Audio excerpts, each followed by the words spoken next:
Good afternoon. My name is Kou, initial is Kou Yook Fat. I'm going through this presentation for 15 minutes on the so-called research topic. This topic actually is practical step cost reduction, encouraging prevention of quality is free. It is a case study held in the plastic molding company. Right? A plastic molding company requires to understand the good practices, how the scrap cost reduction has articulated to the cost of quality implementation. This short research for 6 months is allowed me to collect data to prove this model, prevention, appraisal and failure model, PAF model, to evaluate what is the truth beyond the optimal quality level, the EQL, the estimate quality level, right, at the raw throughput yield of 90%, optimal yield. Is it beyond this optimal point, quality is free? Right? Latest research by Plewar, Kaiser and Hartman. Higher quality leads to lower total cost of quality. In this model, beyond this optimal point, the cost of quality, that means the prevention cost, increase exponentially.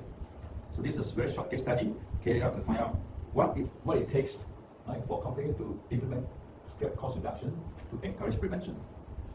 Research question is two. First one is why and how companies encourage practical scrap cost reduction. Second research question is what the quality practitioners say about the prevention fixed on failures for quality is free. Is quality still free? That is one of the case study to investigate the plastic injection molding processes to find out what actually the practitioner says about the higher quality leading to lower cost or higher quality leading to higher cost. There are several key terms, the definition of key terms. First one is quality cost. What is quality cost? Quality cost is the cost which would disappear if no defects were produced by Dalgat and one in 1998.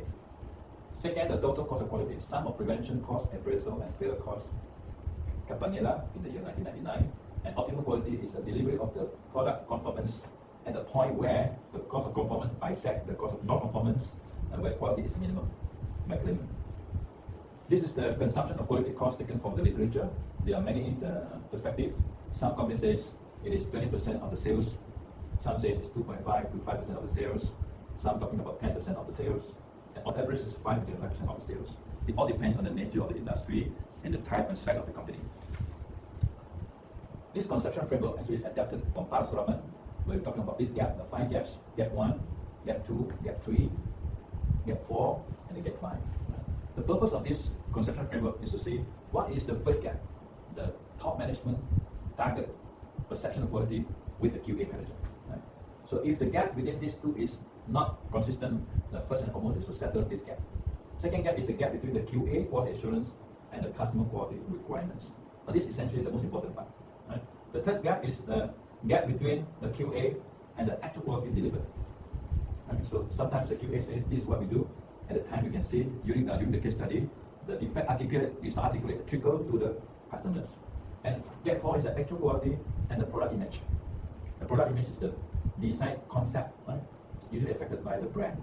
The fifth gap is a very important, it's the operation capability gap, where the operation goes to marketing, innovation and design of tooling, and also production, to understand the core, there's a capability that they can deliver to the customer requirements. Now, understanding this gap is used as a conceptual framework to develop understanding that value is important to the external customer. This is the research developed by Santijono and Dalgat. This is the trend of the scrap reporting. Right? In this year 2021, the companies decided to initiate the scrap cost reduction. You can see we have taken the 6 months in the year 2022. The data shows in the February is 31,721. The scrap reduces, falling on the March 29,795. April 29,918.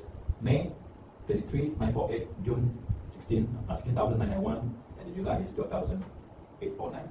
This is the period where we are taken where the production is the same amount as 3.5 million per month sales. So you can see the scrap reduces due to one of the initiatives we call the SQIP, Supplier Quality Improvement Program, initiated by the company.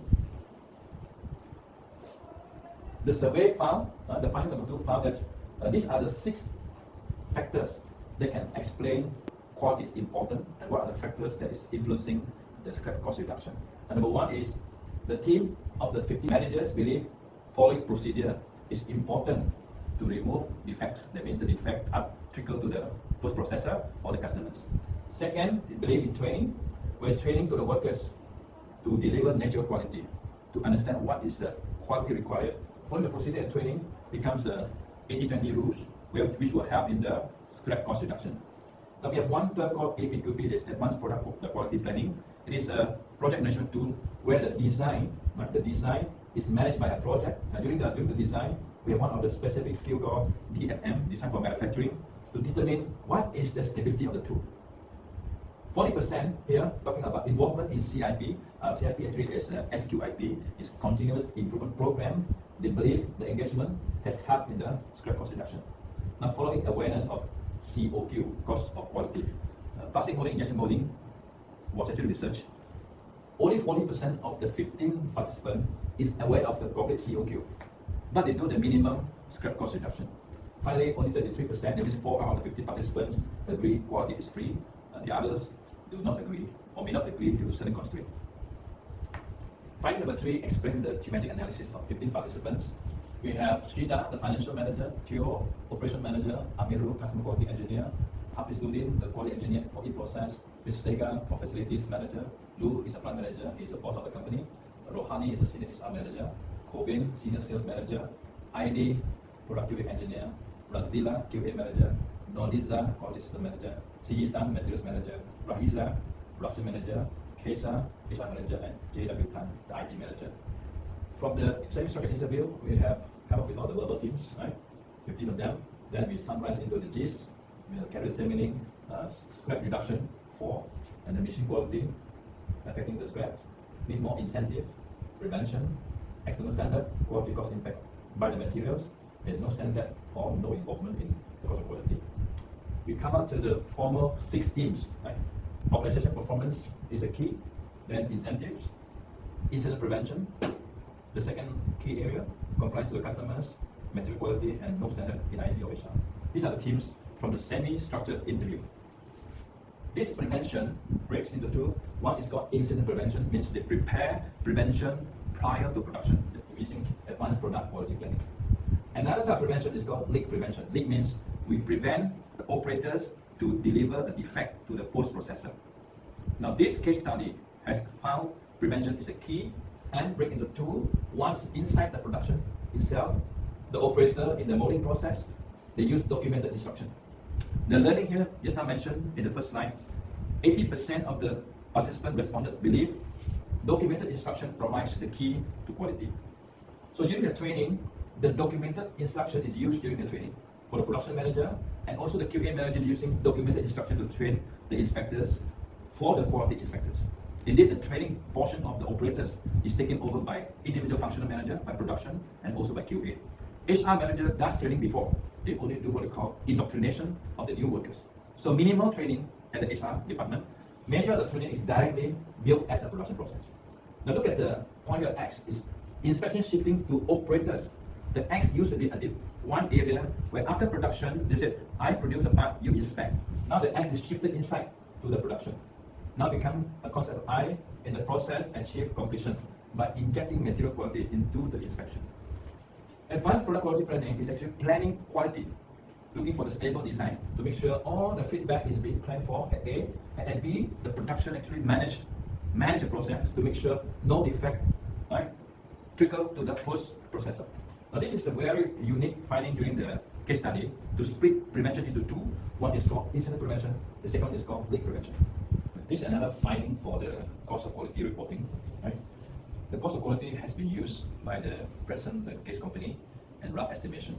And throughout this case study, we have found that there are ways to present this cost of quality reporting using employment hours. We have used an employment hours of 8,480 per month, right?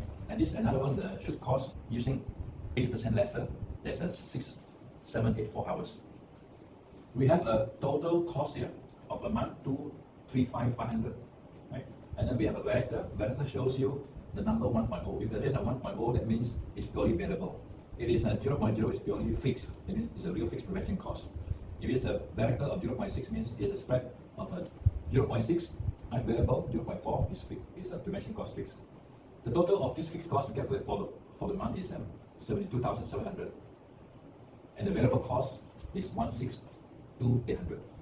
Based on the total cost of the month divided by 8480 hours, the settlement rate is $27.8 per hour.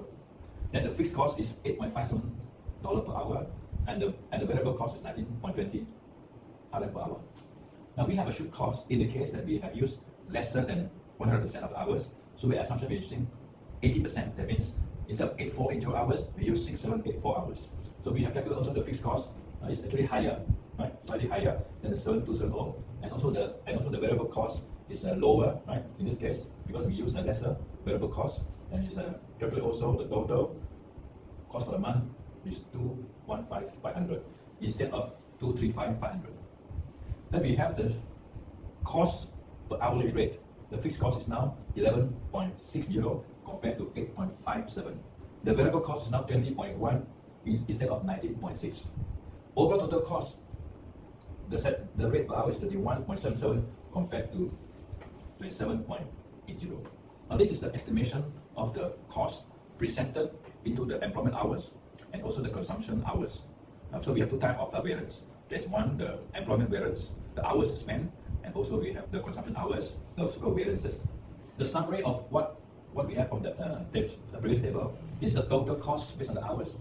8480, you got 2.78. This is a total summary. Fixed cost at 72,700 at 8480 hours, the rate is 8.5 cents per hour. Variable cost is 162,800 divided by 8480 is 19.20 per hour. Now this is actually the planned cost. The should cost is a fixed cost. Also we calculated 79,100 divided by 6784. The 6784 means we spend only 80% of the employment hours. So because of that, the fixed cost rate increased from 8.57 to 11.6.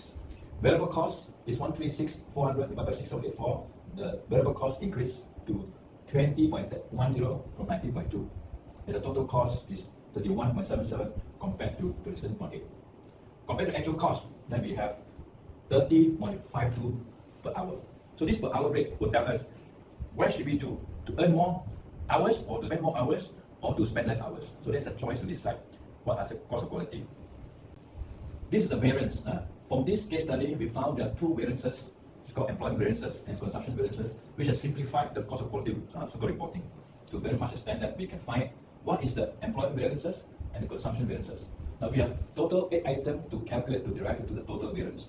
Total variance will tell us we are adverse or not adverse. If we are adverse, then we will take decision to increase productivity.